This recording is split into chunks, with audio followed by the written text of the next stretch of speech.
வணக்கம். கதை கதையாம் குழுவிலிருந்து சரிதா ஜோ. இந்த வாரம் எழுத்தாளர் வேல ராமமூர்த்தி அவர்களின் கதைகளிலிருந்து சில கதைகள். அவரை பற்றி சில வரிகள் பேசிட்டு அதுக்கப்புறம் நம்ம கதைக்குள்ளே போகலான்னு நினைக்கிறேன். கூர்மையான பார்வை, முறுக்கு மீசை, வாட்டசாட்டமான உடல்வாகு, வெளிப்படையான பேச்சு அப்படின்னு கிராமத்து மனிதர்களோட அத்தனை சாயல்களும் ஒருங்கே பெற்றவர் தான் வேல ராமமூர்த்தி. எழுத்தாளர் வேல ராமமூர்த்தி. இவருக்கு சொந்த ஊர் ராமநாதபுரம் மாவட்டத்தில் இருக்கிற பெருநாளி அப்படிங்கிற ஒரு கிராமம். முழுக்க முழுக்க விவசாய குடும்பத்தில் பிறந்தவர். தலைவாழை இலையில் சுட சுட பரிமாறுகிற வெள்ளாட்டுக்கறி மாதிரி தன் மண் சார்ந்த எழுத்துக்களால் பலராலும் கவனிக்கப்பட்டவர் அப்படின்னு சொல்லலாம் எழுத்தாளர் வேல ராமமூர்த்தி அவர்களை. தான் பார்த்த கிராமத்து மக்களுடைய அன்பை, கோபத்தை, அறத்தை எந்தவித அரிதாரமும் இல்லாமல் வேறும் மண்ணுமாக தன் எழுத்துக்களில் கொண்டு வந்தவர் அப்படின்னு கூட சொல்லலாம். நாவல், சிறுகதைகள் என பல தளங்களில் எழுத்தாளராக இயங்கி வந்துட்டுருக்கிறாரு. குருதி ஆட்டம், பட்டத்து ஆணை போன்ற புகழ்பெற்ற சில நாவல்களை எழுதியிருக்கிறவர். கோட்டை கிணறு, இருளப்ப சாமியும் 21 கிடாயும் போன்ற இவரது சிறுகதைகள் பரவலாக எல்லார் கவனத்தையும் பெற்றுச்சு அப்படின்னு சொல்லலாம். இயக்குநர்கள் பாரதி ராஜா, பாலா, பாண்டியராஜ் என பலரும் போட்டி போட்டுக்கிட்டு படமாக எடுக்கணும்னு நினைச்ச நாவல் குற்றப்பரம்பரை. தற்போது அந்த நாவல் வெப் சீரியஸாக வர இருக்கிறது அப்படின்னு சொல்கிறாங்க. அதனை சசிகுமார் இயக்குறாருன்னு சொல்கிறாங்க. அந்த புகழ்பெற்ற குற்றப்பரம்பரை நாவலை எழுதியவர் தான் நம்ம வேல ராமமூர்த்தி. தன் கதைகளின் வழியாக தன் பகுதியில் இருக்கிற மக்களின் கதைகளை தான் சொல்கிறாரு. திரைப்படத்துக்குள்ளே வராரு. ஏராளமான இது வரைக்கும் கிட்டத்தட்ட 30க்கு மேற்பட்ட படங்களில் நடிச்சிருக்கிறாரு. புதுமுக வகுப்பு வரை கல்வி பயின்றவர் அப்படின்னு சொல்கிறாங்க. இந்திய இராணுவத்தில் 5 ஆண்டுகள் பணிபுரிந்திருக்கிறாரு. அதுக்கப்புறம் அஞ்சல் நிலையத்தில் பணிபுரிஞ்சிருக்கிறாரு. அப்புறம் அரசாங்கத்தோட சிறப்பு திட்டமான அறிவொளி, மிக முக்கியமான திட்டமான அறிவொளி இயக்கத்தில் மாவட்ட ஒருங்கிணைப்பாளராக இருந்திருக்காரு. மதியானை கூட்டம் படத்தின் வழியாகத்தான் அறிமுகமாகிறார். அதுக்கப்புறம் தொடர்ந்து முதலே சொன்ன மாதிரி 30க்கு மேற்பட்ட படங்கள். இப்படியான இவரை பற்றி நம்ம பேசணும்னா பேசிகிட்டே போயிட்டு இருக்கலாம். ஆனால் கதைக்குள்ளே போகணுமே, அதனால் நம்ம இப்போ கதைக்குள்ளே போகலாம். இன்னைக்கு நம்ம பார்க்க போகிற கதை இருளப்ப சாமியும் 21 கிடாயும். நெஞ்சளவு உயரமான திண்ணை, நடுவில் 4 அடுக்கு சதுர கும்பம். தப்பி தவறி கால் பட்டுட்டா தொட்டு கண்ணில் ஒத்திக்கணும். ஆமாம், 4 கால் தூணில் நிற்கிற ஒட்டு கொட்டகை. கிழக்கு பாதையோர தரையோட முளைச்ச பத்திரகாளி. இளவட்டங்க பத்திரகாளிக்கு பயந்து இரவு நேரங்களில் எந்த தப்பு தண்டாவும் பண்ணக்கூடாது அப்படின்னு இருப்பாங்க. இந்த விஷயத்தில் பெருசுகள் ரொம்ப கண்டிஷன். இளவட்ட முறுக்கில் எவளோடையாவது போகிறவன் கம்மாங்கரைக்கு கிணத்தடி பக்கம் போயிருக்காங்க, ஏதாவது நடந்துருச்சுன்னா காளி கண்ணை கெடுத்துடும் அப்படிம்பாங்க. மற்றபடி பகல் பூரா வெட்டு, சீட்டு, ரம்மி, தாயக்கட்டம், ஆடுபுலி ஆட்டம் நடக்கும். இந்த பக்கம் தென்பக்கமாக இருளாந்தி தேவர் படுத்திருப்பார். அவர் தலைமாட்டில் கந்தையா தேவர்.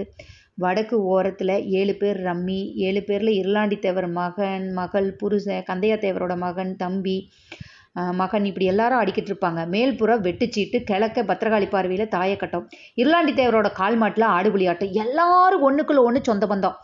எல்லாம் மாமன், மச்சனை, அப்ப, மக எல்லாரும் விளையாடுவாங்க. சீட்டு பிடிக்க கைப்பழகாத சின்ன பயல்கள்லாம் என்ன பண்ணுவாங்க அப்படின்னா, கோவில் ஆலமரத்தில் காக்கா குஞ்சு விளையாட்டு பிடிச்சி விளையாடிக்கிட்டு இருப்பாங்க. அப்புறம் ஊர்க்கிணறுகள் அத்தனையும் பார்த்தீங்கன்னா குட்டைப்புழுதி ஆக்கிட்டு அந்த மாதிரி குதியாட்டம் போடுவாங்க அந்த குழந்தைங்களாம். இருளாண்டி தேவரோட இடது கையை மடக்கி தலைமாட்டில் வச்சு படுத்திருக்கிறாரு. ரட்டத்தோட இடுக்கலையும் வலது கையை கொடுத்துருக்கிறாரு. தொடை இடுக்கில் கிடந்த தழும்பு மேடு தட்டி கிடக்குது. ஆமாம், கவிழ்பட்டியில் ஆடு திருட போய் பிடிபட்டு பெருநாளி போலீஸ்காரரு கம்பியை காய வச்சு இழுத்த இழுப்பு அது. பெருநாளிக்கு மேற்க 4வது மைல் கவிழ்பட்டி. தெலுங்கு பேசுகிற ரெட்டிமார் ஊர். வண்ணான் குடிமகனை தவிர்த்து எல்லாரும் ரெட்டிமார்கள் தான். உழவு மாடு இருக்கும், கடக்கடையாக ஆடு இருக்கும். நல்ல வசதியானவங்க அப்படின்னு சொல்லலாம். பெரிய வாயன்ற மண்பானை மாதிரி ஒரு ஊரணி இருக்கும். மாட்டுக்கும் மனுஷருக்கும் அதுதான் குடிநீர். யாரும் கால் முகம்லாம் கழுவவே கூடாது. அந்த மாதிரியான அந்த களவுக்குங்கிறது இன்னும் கடுகளவு கூட இடமே கொடுக்க மாட்டாங்க. அந்த மாதிரியான ஒரு ஊர். 10 பேர் எதிர்த்து வந்தாலும் அடித்து விரட்டுற வீரம் இருளாண்டி தேவர். அன்னைக்கு கவிழ்பட்டிக்கு களவுக்கு போனவங்களில் யாருமே குறைஞ்ச ஆள் இல்லைன்னு சொல்லணும். முருகேச தேவர் ஒத்தையில் நின்று ஊரையே அடிக்கிற தாட்டியான் அந்த மாதிரி இருப்பார். அதே மாதிரி கந்தையா தேவர், நாகு தேவர், கருப்பைய தேவர், முத்து தேவர், சுந்தர தேவர், குருசாமி தேவர் எல்லாரும் பெரிய வீரன். இத்தனை பேரும் கம்பு கட்டி நின்னா எந்த படையும் பின்வாங்கிடணும். அப்படியான வீரர்கள் தான் அவங்க அத்தனை பேரும். அன்னைக்கு சாமத்துக்கு மேலே எல்லாரும் கிளம்பி வைரவன் கோயில் பொட்டல் ஆலமரத்துக்கு பக்கத்தில் சேர்ந்தாங்க. பின்னிலா காலம் அது. ராத்திரி 1 மணிக்கு மேலே தான் நிலா கிளம்பு. ஆலமரம் அப்புறம் பாறையில் வேர் பிடிச்சு உச்சியில் நின்றுச்சு. மரத்து பச்சு உத்தரவு கொடுத்தா தான் களவுக்கு கிளம்புறது வழக்கம். ஆந்தை வளமிருந்து இடம் போச்சுன்னா நல்ல சகுனம், போகிற இடத்துல ஆபத்து கிடையாது. இடமிருந்து வளம் போச்சுன்னா வீட்டுக்கு திரும்பி போயிடணும். எல்லார் கையிலையும் வேலு, கம்பு, கனத்த செருப்பு, கருப்பு போர்வை, குத்தி கல்லுட்டு எல்லாரும் உட்காந்துருக்குறாங்க. வெகு நேரம் கழிச்சு கீச்சுன்னு ஒரு சத்தம் கேட்டுது. ஆந்தை வலது பக்கத்துலேருந்து இடது பக்கம் போயிடுச்சு. இருளாண்டி தேவர் எந்திரிக்கிறார். வைரமா உத்தரவு கொடுத்துட்டாரு, ஒரு குறையும் வராது, எல்லாரும் கிளம்புங்க அப்படின்னு சொல்லிட்டாரு. எல்லாரும் கிளம்பிட்டாங்க. 10 பேருக்கு மேலே இருக்கும். நல்லா கிளம்பிடுச்சு. 4 மைல் வண்டி பாதை, 2 பக்கமும் முள்ளுக்காடு. இருளாண்டி தேவர் முன்னால் போகிறாரு. பேச்சும் சிரிப்புமா நடந்து போகிறாங்க. வனாந்திரம்னா அப்படி ஒரு வனாந்திரம். இருட்டு, அப்படியே மையிருட்டு, தொட்டு ஒட்டிக்கலாம் அந்த கருப்பை அப்படின்னு சொல்லலாம். யாராவது கொஞ்சம் பலத்தை பேசினாலும் சிரிச்சாலும் இருளாண்டி தேவர் கோபம் பொத்துக்கிட்டு வந்துடும். இடையில 2-3 ஓடைக்காடு, முழங்காலுக்கு வண்டல் இறங்குச்சு. செருப்புக்களை கையில் எடுத்துக்கிட்டு அந்த ஓடைக்குள்ளே நடந்து போனாங்க. மணிப்பத்தா ஓடையை தாண்டி 10-8 நடந்திருப்பாங்க. வண்டி பாதையில் இந்த தடத்துக்கும் அந்த தடத்துக்கும் சரியாக ஒரு பெரிய பாம்பு என்னத்தவோ இறைய முழுங்கிட்டு படுத்துருக்குது. தொடக்கணம் அப்படியே அப்படி இருக்குது. முன்ன போன இருளாண்டி தேவர் 2 8 இடைவெளியில் பாம்பை பார்த்துட்டார். நாகம் தலையை தூக்கி சீறதுக்கு முன்னாடி வேல்கம்பால குத்தி தூக்கி அந்த வேலிக்கு அந்த பக்கம் போட்டுட்டு நடந்து போறாரு. கவிழ்பட்டி ஊரணிய சுத்தி பெரிய பெரிய புளிய மரம் பேய் மாதிரி நின்றுட்டு இருக்கு. அர்த்தராத்திரியில நிலா வெளிச்சத்துல ஊரணி புளிய மரங்கள் தட்டுப்பட உடனே இருளாண்டி தேவர் உதட்டுல விரல் வச்சு அப்படின்னு எச்சரிக்கிறாரு. செருப்பு திட்டம் கேட்காதபடி பொத்தி பொத்தி நடந்து முன்னேறணும்னு அர்த்தம். அதே மாதிரி மெதுவாக நடக்கிறாங்க. ஊர்கிட்ட அண்ட முடியாது. வீட்டுக்கு வீடு நாய் கிடக்குது. அதுவும் என்ன நாய்? ராஜபலைத்து கோம்ப நாய். துரத்தி பிடிச்சி கால் தொடக்கறி எடுத்து தோண்டி எடுத்துரும். அந்த மாதிரி இருக்கும். குளிருக்கு அப்படியே குறுகி போய் குன்னி போய் படுத்திருந்தா அனாத கிளவி மாதிரி அந்த ஊர் அப்படி அமைதியாக உறங்கிட்டு இருந்துச்சு. ஊரை தெக்கலை விட்டுட்டு ஊரணிக்கு வடக்கால நடந்து போனாங்களாம். ஆட்டுக்கடை ஊருக்கு வெளியில மந்த காடுகளில் தான் கிடக்கு. யோ குருசாமி தேவரே, எட்டி நடங்க அப்படின்னு சொன்னாங்க. ஊரணிக்கு வடக்க 4 புஞ்சை கடப்புக்கு ஆட்டு சத்தம் கேட்டுது. இருளாண்டி தேவர் வலது கையை அப்படியே லாத்தி காட்டுறாரு. எல்லாரும் வடக்க எட்டி நடக்கிறாங்க. சுந்தர தேவருக்கு இருமல் முட்டிக்குச்சு. நெஞ்சுக்குள்ள அமுக்குறாரு. கந்தையா தேவரே, செருப்பு சத்தம் அப்படின்னு சொன்னதையும் கந்தையா தேவர் மெதுவாக நடக்கிறார். எல்லாரும் அந்த ஆடுகள் படுத்து கிடந்த இடத்துக்கு போயிட்டாங்க. ஒரு ஆடு புர் புர் அப்படின்னு சத்தம் போடுது. தென்கோடியில் ஒரு கயிற்றுக்கட்டல்ல உள்ளங்கால் முதல் உச்சந்தர வரை தெரியாத போத்தி படுத்திருக்கிறாரு அந்த கிடக்காரர். கட்டிலுக்கு கீழே வேல்கம்பு சாத்தி இருக்குது. கட்டிலுக்கு அடியில் நாய் சுருண்டு படுத்திருக்குது. நெய் படுத்துருக்கடோய் அப்படின்னு சொல்கிறாங்க. அடுத்த புஞ்ச பொருளில் எல்லாரும் பதுங்கி உட்காந்துருக்காங்க. வேல்கம்புகளை கிடத்திட்டு போர்வைகளை இருக்க போத்திட்டு வேட்டியை தார்பாச்சிக்கிறாங்க. தெக்கையும் மேக்கையும் யாரும் போகாதீங்க, வடக்க பாதி பேர் கிழக்க பாதி பேர் போகணும், சுருங்க முடிக்கணும் அப்படின்னு சொல்கிறாங்க. வேல்கம்பை கையில் எடுத்துக்கிட்டாங்க. இருளாண்டி தேவரோட 10 பேர் சேர்ந்து பாதி பேர் கிழக்கையும் முருகேச தேவரோட பாதி பேர் வடக்கையும் பிரிகிறாங்க. இடக்காரனும் நாய் அசைவே இல்லை. நல்ல தூக்கம், அப்படி தூங்கிட்டு இருக்கிறாங்க. நில வெளிச்சத்தில் ஆடுகளோட நேரம் அந்த அளவுக்கு அப்படியே தெரிகிற அளவுக்கு நெருங்கிட்டாங்க. சுந்தர தேவர் மறுபடியும் இருமலை நெஞ்சுக்குள்ள அமுக்குறாரு. அந்த நேரம் பார்த்து மறுபடியும் ஒரு ஆடு புர்ருன்னு தும்பிச்சு. ஒரு ஆடு 10 அடி நெருக்கத்தில் நின்று அவங்கவுங்களுக்கு தகுதியான ஆடுகளை குறி பார்த்துக்கிட்டாங்க. கிடாயாக இருந்தால் நல்லா இருக்கும், பெருத்த கிடாயாக இருக்கும், தோளில் போட்டுக்கிட்டு 4 மைல் தூரம் ஓடணும். இருளாண்டி தேவரோட செய்கைக்காக காத்திருந்தாங்க. கட்டில் படுத்திருந்த அந்த கிடக்காரன் அப்படியே திரும்பி படுக்கிறான். நாய் அசைவே இல்லை. இருளாண்டி தேவர் துண்டை வீசினார். அவங்கவுங்க குறி வச்சிருந்த கிடாயை எடுத்து பிடிச்சி தோளில் போட்டுட்டு கட கட கட கடன்னு ஓட ஆரம்பிக்கிறாங்க. கிடாக்காரனுக்கு நாய்க்கு நல்ல தூக்கம். அப்போ அவங்க எந்திரிக்கவே இல்லை. லொங்கு லொங்கு லொங்குன்னு ஓடுறாங்க. 3வது புஞ்ச பொல்லில் கடந்ததுக்கு பின்னாடி முருகேச தேவர் பின்னாடி ஓடிக்கிட்டு இருந்த தோளில் கிடந்த ஆடு சூடு அந்த குளிர்ந்த நேரத்தில் எல்லாருக்கும் இதமாக இருந்துச்சு. ஆனால் வண்டிப்பாதை வந்தடைச்சது. யாரும் வாய் திறக்கல. ஓட்டம் குறைஞ்சிச்சு. ஓட்டமும் நடைமா போகிறாங்க. முத்துத்தேவர் கழுத்தில் கடந்த கிடாயோட குரல் வலை சரியாக நெறிப்படலை. மே அப்படின்னு கத்துச்சு. முத்துத்தேவர் பிடி தவறி கிடாய் துள்ளவும் பிடி விட்டுட்டாரு. கீழே குதிச்ச கிடாயி கத்துச்சு. கத்துன உடனே முத்துத்தேவர் சுதாரிச்சு கிடாயோட குரல் வலையை கடிச்சு துப்பிட்டார். அப்போ அந்த கெடா சத்தம் கேட்டதையும் நாய் லொல்லொன்னு குறைச்சிட்டு ஓடி வர ஆரம்பிச்சு. ராஜபாளையத்து கோம்ப நாய் இல்லையா, விடாது இல்லையா, துரத்தி ஓடி வந்துருச்சு. அந்த நேரம் பார்த்து கிடக்காரன் எந்திரிச்சு கல்லன் கத்துனனே ஊர்லேருந்து எல்லாரும் எந்திரிச்சு ஓடி வர ஆரம்பிச்சிட்டாங்க. ஓன்னு சத்தம் போட்டு ஓடி வராங்க. சுந்தரத்தேவருக்கு மூச்சே நின்று போகிற மாதிரி ஆச்சு. வேல்கம்பிலிருந்து அந்த வலதுகையில் இந்த செருப்பை கழட்டி எடுத்துக்கிட்டு ஓட்டம் எடுத்தாங்க.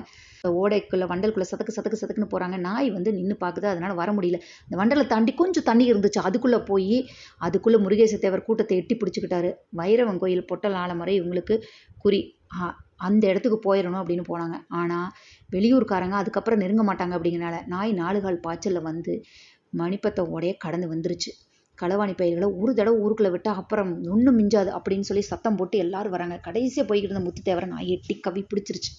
முத்துத்தேவர் செருப்பு ஓங்கி நாயோட வாயில் அடிக்கிறாரு. நாய் வந்து முத்துத்தேவரோட கையை பிடிச்சிருச்சு. அவர் உதறாரு, எதுவுமே பண்ண முடியல. போர்வை உதறி போட்டு வேல்கம்பு மட்டும் எல்லாத்தையும் கீழே போட்டுட்டு இடது கையால் நாயோட மூஞ்சியில் அடிக்கிறாரு. நாய்க்கு தேவருக்கும் பயங்கர சண்டை, திமிர முடியல. வேல்கம்பு நழுவிச்சு நாயோட 2 வாயை நல்லா பொளந்து நாயை தூக்கி போட்டுட்டு வந்துடுறாரு. நில வெளிச்சத்தில் தூரத்தில் சனங்கள்லாம் வர தெரியுது. பலமான சத்தத்தோட நாய் போய் அந்த பக்கமாக உழுது. எல்லாரும் ஓடிடுறாங்க. ஓடி ஓடி ஓடி ஆலமரத்தை நெருங்கிடுறாங்க. மறுநாள் பெருநாளி போலீஸ் ஸ்டேஷனில் கவிழ்பட்டி கிராமமே வந்து நிற்குது. முதல் நாள் ராத்திரி களவு போனவங்க போகாதவங்க எல்லாத்தையும் பிடிச்சி கம்பியை காய வச்சு இழுத்துடுறாங்க. அந்த சூடு தான் இவரோட தொடையில் இருந்தது. புரண்டு படுக்கும்போது அவருக்கு பட்ட அந்த தழும்பு தான் அந்த சூடு. இப்போ இந்த கதை இங்கே வந்துருச்சு. தழும்பு வந்து எப்படி வந்துச்சு அப்படின்னு ஒரு நினைவுக்காக அந்த கதை வருது. இப்போ திரும்பவும் படுத்திருக்கிறார். இப்போ இவங்களுக்குள்ள ஒரு பேச்சு நடந்துகிட்டே இருக்குது. ரம்மியாட்டம், ஜோக்கர் வெட்டினது தகராறு, தாயக்கட்டத்தில் ஒரு நாய் வெட்டப்பட்ட சந்தோஷம், சிரிப்பு, கேலி எல்லாம் வருது. கிழக்கிறது முருகேசேவர் வந்தார். ஐயா, நம்ம மூத்தவர் மக சேது வந்திருக்கானாமல்ல அப்படின்னு சொல்லி போய் பார்க்குறாங்க. எல்லாரும் போய் பார்த்தா அவர் வந்து ஒரு போலீஸாக படித்து முடிச்சுட்டு முதல் முறையாக ஒரு உயர்ந்த பதவியில் இருக்கிற ஒருத்தனா அங்கே வந்திருக்கிறாங்க. அப்போது அவரை போய் பார்க்கலான்னு போய் பார்க்கும்போது அண்ணன் எங்கேன்னு கேட்கும்போது கெடா வாங்க போயிருக்காரு, நான் போலீஸ் ஆகிட்டேன்னா கெடா வெட்டுறேன்னு சொல்லி வேண்டியிருக்கார் போல இருக்குது, அதுக்காக போயிருக்காரு அப்படின்னு சொல்லும்போது, என்னது வாங்க போயிருக்கானா, வாங்க போகிறதா, கெடாயா நம்மளிலேயே இருக்குது இல்லை அப்படின்னு சொல்லும்போது சேது ஒரு மாதிரி பார்க்கும்போது, இல்லை இது நம்மளே வளர்த்த கெடா, எல்லாரும் வீட்டுக்கு ஒரு கெடாயை கொண்டு வந்து இந்த விசேஷத்தை நம்ம கொண்டாடுறோம். 21 கெடா வந்தாகணும், இங்கே நம்ம வெட்டி ஊரே கொண்டாடுறோம் அப்படின்னு சொல்லும்போது அவன் திரு முடிச்சு நிற்கிறான். ஆனால் ஒன்று நீ பண்ணணும் அப்படின்னு சொன்னது என்ன அப்படின்னு கேட்குறான். நீங்கள் சப் இன்ஸ்பெக்டர் உடுப்பை மாட்டிக்கிட்டு வந்து கொஞ்சம் நேரம் எங்கள் எல்லாருக்கிட்டையும் உட்காந்து பேசிக்கிட்டு இருக்கணும் அப்படின்னு சொன்னதையும் முருகேச தேவரோட கைகளை சேது பிடிச்சிக்கிட்டார். இதோ வரமாமா வீட்டுக்குள்ளே போனார். எல்லாரும் உள்வாசலையே பார்த்துக்கிட்டு இருக்கிறாங்க. கொஞ்சம் நேரம் கழிச்சு சேது சப் இன்ஸ்பெக்டர் உடுப்பில் வரார். திண்ணைக்கு வந்து உட்காந்துன்னு எல்லாரும் பதறி எழுத்து தோளில் கிடந்த துண்டை கையில் எடுத்து திண்ணையை விட்டு இறங்கி கீழே நிற்கிறாங்க. இப்படி தான் கதையை முடிக்கிறார். ஒரு சமூகம் வந்து முன்னேறணும் அப்படின்னா கல்வியால் மட்டும்தான் முன்னேற முடியும் அப்படின்னு சொல்லிட்டு நம்ம அசுரன் படத்துலேருந்து ஏராளமான படங்களில் பார்த்தாலும் கூட இந்த கதை மிக முக்கியமான கதை அப்படின்னு நான் நினைக்கிறேன். ரொம்ப கதையினூடாக இயல்பாக எத்தனை விஷயத்தை காட்டியிருப்பார். இன்னும் குற்ற பரம்பரையில் இன்னும் கள்ளர்களுடைய வாழ்க்கையை பற்றியும் ஏராளமாக படிக்க நமக்கு வந்து அந்த கதை நமக்குள்ள ஒரு பெரும் தாக்கத்தை ஏற்படுத்தி இவ்வளவு கஷ்டங்கள் அனுபவிச்சாங்களா அப்படின்னு சொல்லி அந்த மாதிரி கிராமத்து மக்களுடைய வாழ்க்கையும் அங்கு நடந்த அந்த குற்ற பரம்பரை அப்படிங்கிற ஒரு இனத்தையே அடிமைப்படுத்தி வச்சுருந்ததும், எங்கே தப்பு நடந்தாலும் அவங்கள பிடிச்சிட்டு போகிறது, இந்த மாதிரியான விஷயங்கள்லாம் ரொம்ப தெளிவாக அந்த நாவலில் பதிவு பண்ணியிருப்பார். சுய ஜாதி பெருமையை என்றைக்குமே பேசாமல் கல்வியால் மட்டுமே ஒரு சமூகம் முன்னேற முடியும் அப்படிங்கிறத மீண்டும் கதைகள் வழியாகவும் படங்கள் வழியாகவும் சொல்லிக்கொண்டே இருக்கிறார்கள் எழுத்தாளர்களும் இயக்குனர்களும். மீண்டும் அடுத்த கதையோடு சந்திப்போம். நன்றி.